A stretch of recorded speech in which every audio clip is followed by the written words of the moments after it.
O homem que venceu a morte.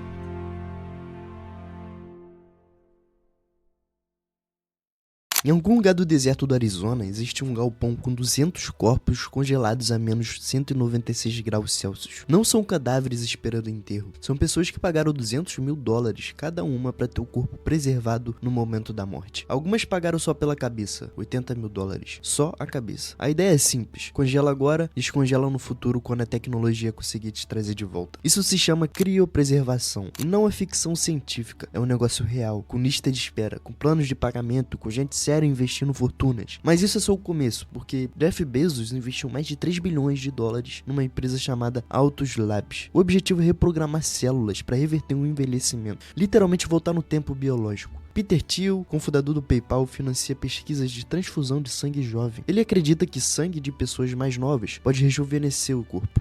Larry Ellison, fundador da Oracle, disse publicamente que acha a morte incompreensível. Ele já doou mais de $500 milhões para pesquisas de longevidade. Brian Johnson, outro bilionário do Vale do Silício, gasta $2 milhões por ano no próprio corpo. Ele toma 111 suplementos por dia, faz transfusão de plasma do próprio filho, monitora cada órgão obsessivamente. O objetivo dele é ter a idade biológica de um adolescente. E no Vale do Silício tem um movimento chamado transhumanismo. A ideia é usar tecnologia para transcender as limitações humanas, incluindo a morte. Upload de consciência, fusão com máquinas, imortalidade digital, $bilhões. As mentes mais brilhantes do planeta, tecnologia de ponta, tudo isso direcionado para um único objetivo, não morrer. E eu preciso te perguntar uma coisa, por quê? Por que os homens mais ricos e poderosos do mundo estão tão desesperados para vencer a morte? O medo mais antigo. A resposta parece óbvia, ninguém quer morrer. É instinto de sobrevivência, é biológico. Mas vai mais fundo do que isso. Existe um conceito em psicologia chamado Terror Management Theory. Foi desenvolvido nos anos 80, baseado num trabalho de um antropólogo chamado Ernest Becker. Ele ganhou o Pulitzer com um livro chamado A Negação da Morte. A teoria diz o seguinte: o ser humano é o único animal que sabe que vai morrer, a gente tem consciência da própria finitude, e isso cria um terror existencial tão profundo que molda praticamente tudo que a gente faz. Segundo essa teoria, a maior parte do comportamento humano é uma tentativa inconsciente de lidar com o medo da morte. A gente busca significado, constrói legados, cria religiões, acumula riqueza, busca fama, tudo isso como uma forma de imortalidade simbólica. Se eu não posso viver para sempre, pelo menos meu nome pode, minha obra pode, meu impacto pode. Os faraós do Egito construíram pirâmides gigantescas, não era só ego, era uma tentativa literal de garantir a vida eterna. Eles mumificavam o corpo, enchiam um túmulo de provisões, cobriam tudo de ouro, tudo preparado para a vida após a morte. O primeiro imperador da China, Qin Shi Huang, enviou expedições em busca do elixir da imortalidade. Ele tomava pílulas de mercúrio, achando que ia viver para sempre. Morreu envenenado. Ponce de Leão cruzou o Oceano Atlântico procurando a fonte da juventude. Exploradores morriam em navios buscando uma água mágica que não existia. Alquimistas passaram séculos tentando criar a pedra filosofal, um objeto mítico que supostamente concederia a vida eterna. E hoje a gente troca elixires por biotecnologia, troca pirâmides por tanques de nitrogênio líquido, troca a alquimia por edição genética. Mudou a ferramenta, mas o desespero é o mesmo. 4.000 anos da história humana. Impérios, religiões, ciências, filosofias, e o medo da morte continua intacto, continua nos movendo. O grande equalizador. E aqui tá o que realmente incomoda. A morte não se importa com quem você é. Steve Jobs revolucionou a tecnologia, criou a Apple, mudou a forma como o mundo se comunica, tinha acesso aos melhores médicos do planeta, dinheiro infinito, e morreu de câncer aos 56 anos. Kobe Bryant era um dos maiores atletas da história, corpo perfeito, disciplina sobre-humana, morreu num acidente de helicóptero, num segundo. Chadwick Boseman era o Pantera Negra. No auge da fama, lutou contra o câncer em silêncio, morreu aos 43.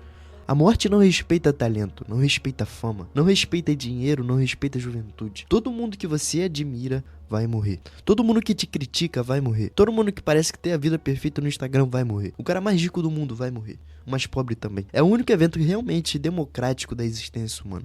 E o mais perturbador é que a gente não sabe quando. Pode ser daqui a 50 anos, pode ser amanhã, pode ser daqui a 5 minutos, você não sabe, eu não sei, ninguém sabe.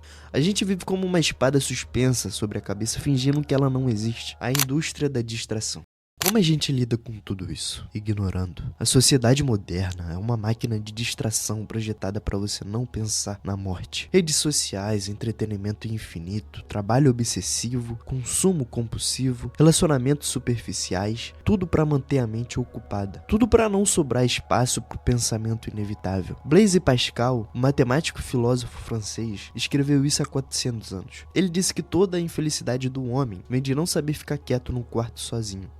Porque quando você fica quieto, os pensamentos vêm. E o pensamento mais pesado de todos é aquele sobre o fim. A gente vive numa época onde você pode passar 24 horas por dia consumindo conteúdo. Sempre tem mais um vídeo, mais uma série, mais uma notificação, mais uma distração. E não é acidente, é design. Quanto mais você pensa na morte, menos você consome. Quanto menos você pensa na morte, mais você compra, mais você scrolla, mais você se distrai. A economia moderna depende de você não pensar no fim. Mas o fim não desaparece só porque você não pensa nele. Ele tá lá, esperando, paciente. A pergunta que ninguém quer fazer.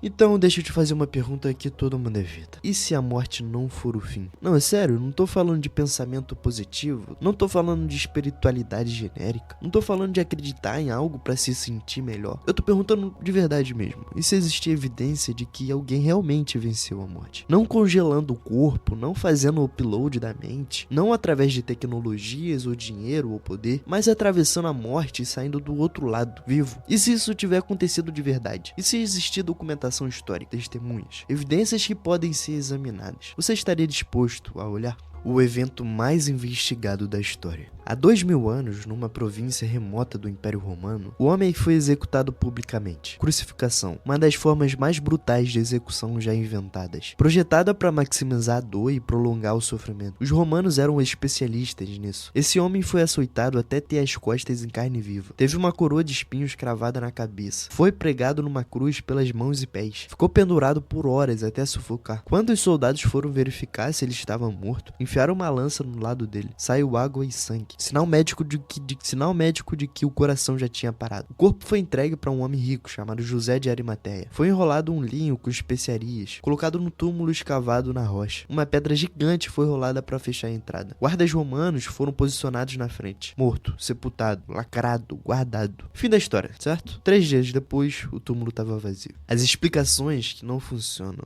Agora muita gente tentou explicar isso ao longo dos séculos. Vamos olhar para as teorias. Teoria 1. Os discípulos roubaram um corpo. Essa foi a primeira explicação. Os líderes religiosos da época até subornaram os guardas para espalhar essa história. Só que o problema era, os guardas eram romanos. Dormir em serviço era punido com morte. E mesmo que tivessem dormido, como os discípulos moveriam uma pedra de 2 toneladas sem acordar ninguém? Mas o problema maior é outro. Os discípulos depois morreram defendendo que Jesus tinha ressuscitado. Pedro foi crucificado de cabeça para baixo. Tiago foi decapitado. Todos foram perseguidos, torturados e mortos. Pessoas morrem por coisas que acreditam ser verdade. Ninguém morre por algo que sabe que é mentira. Se eles tivessem roubado o corpo, saberiam que era farsa e nenhum deles cedeu, mesmo sob tortura. Teoria 2. Jesus não morreu de verdade, só desmaiou. A ideia é que ele sobreviveu à crucificação, acordou no túmulo e saiu. Só que o problema é que a crucificação era executada por especialistas. Os romanos sabiam matar. A lança no lado confirmou a morte. Mesmo que ele tivesse sobrevivido, como um homem destruído fisicamente, sem tratamento médico, rolaria uma pedra de 2 toneladas de dentro para fora. Passaria pelos guardas e convenceria seus seguidores de que era o Senhor ressurreto da morte. Teoria 3. Os discípulos tiveram alucinações coletivas. Só que o problema é que alucinações são individuais. Não existe alucinações em grupo. Psicólogos confirmam isso. Jesus apareceu para mais de 500 pessoas em ocasiões diferentes, grupos diferentes, lugares diferentes, momentos diferentes. Paulo, quando escreveu sobre isso, disse que a maioria dessas testemunhas ainda estava viva. Ou seja, qualquer pessoa poderia ir e perguntar. Era verificável. Teoria 4. Foi tudo inventado depois. Só que o problema é que os relatos são cedo demais. Paulo escreveu sobre a ressurreição cerca de 20 anos depois do evento. E ele cita um credo que historiadores datam de 3 a 5 anos após a crucificação. Não teve tempo para a lenda se desenvolver. As testemunhas ainda estavam vivas. O detalhe que ninguém inventaria.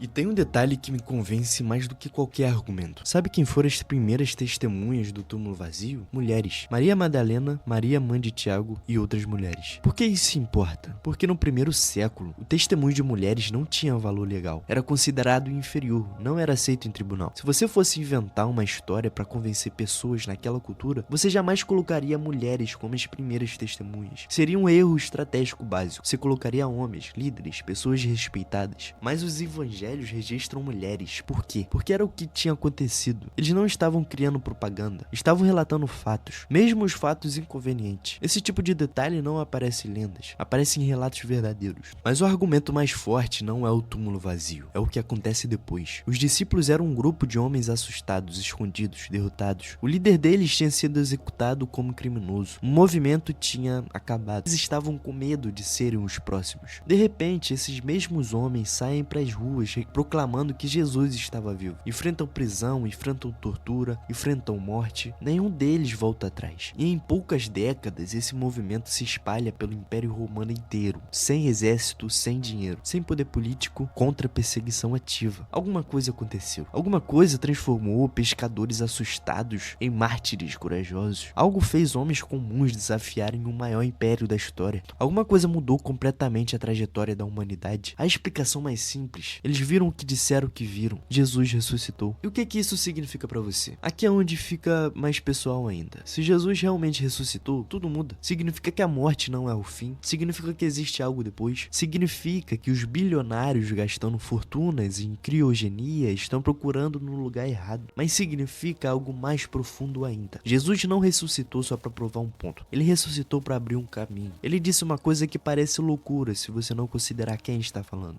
Ele disse: eu sou a ressurreição e a vida. Quem crê em mim, ainda que morra, viverá. E todo aquele que vive e crê em mim não morrerá eternamente. Se qualquer outra pessoa dissesse isso, seria delírio. Mas se a pessoa que disse foi a única que realmente venceu a morte, muda tudo. Ele não tá oferecendo uma teoria, tá oferecendo a si mesmo. Não é um método pra você seguir sozinho, é uma pessoa pra você seguir. O bilionário e o carpinteiro. Pensa na ironia. Jeff Bezos tem 200 bilhões de dólares. Investe fortunas tentando vencer a morte e vai morrer. Um carpinteiro de Nazaré não tinha onde nem reclinar a cabeça e venceu a morte. O primeiro usa tecnologia, dinheiro, poder, não vai funcionar. O segundo usou amor, sacrifício, entrega, funcionou. E o mais incrível é que o carpinteiro não guardou essa vitória pra ele. Ele oferece pra qualquer um que quiser. Não custa 200 mil dólares, como a criogenia. Não exige 111 suplementos por dia. Não precisa de transfusão de sangue jovem. Não depende de tecnologia que ainda não existe. Só precisa de uma coisa: confiança. A oferta. Jesus disse: não se perturbe o coração de vocês. Creiam em Deus. Creiam também em mim. Na casa de meu pai há muitos aposentos. Se não fosse assim, eu não teria dito que vou preparar lugar para vocês. E se eu for e preparar lugar, voltarei e os levarei para mim mesmo, para que vocês estejam onde eu estou.